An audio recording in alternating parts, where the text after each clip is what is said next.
alaikum warahmatullahi ta'ala wa barakatu. Barkanmu da wannan lokaci kuma barkanmu da sake saduwa a cikin wannan shiri namu mai suna matan zamani. Shin da yake faɗakantar da mu, ilimantar da mu game da nishaɗantar da mu. To ƴan mata, yau maganar akan ku take, ko kuma in ce ke budurwa yau maganar akan ki take. Wato yau za mu yi magana ne akan mace budurwa mai cin bashi. Yaki ƴar uwata, kina budurwa? Kina habdo a ɗofana a gidan wa'ensu, ko kuma kina habdo a ɗofana a ɗakin wa'ensu? Me za ki ci bashi ki yi da shi? Ina laifin ma a ce kin bari kin yi auren? Tunda kin yi aure kina tabbacin mai biya miki, ma'ana mijinki. Amma dan Allah dan Annabi kina budurwa, me za ki bashi ki ci? In zan baki shawara a matsayin ki na budurwa, in kin tabbatar da ke mai cin bashi ce, to shawarar farko da zan baki shine ki nemi sana'ar yi.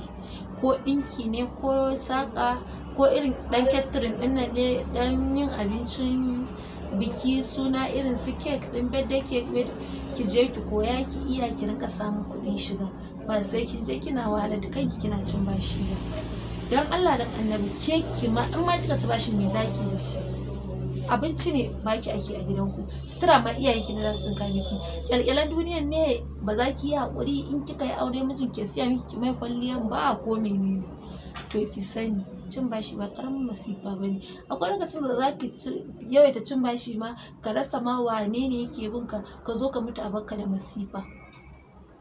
Wallahi in ka mutu da bashin mutane masifa ake an baka da masifa, saboda mene? Allah ba ya taɓa yafa laifin wani.